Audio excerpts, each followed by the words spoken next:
If you want to install and play Roblox using Firefox on macOS, it's a pretty simple process. Start by opening Firefox and going to the Roblox website. Log into your account.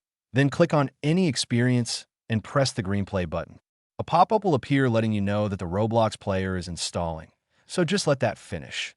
Once the installation prompt shows up, you'll be asked to choose how Roblox links are opened. Make sure to check the option that says, "Always use this application to open Roblox Player links." Then click Choose. This will open a Finder window. In that Finder window, use the keyboard shortcut command Shift and G at the same time to bring up the path input box.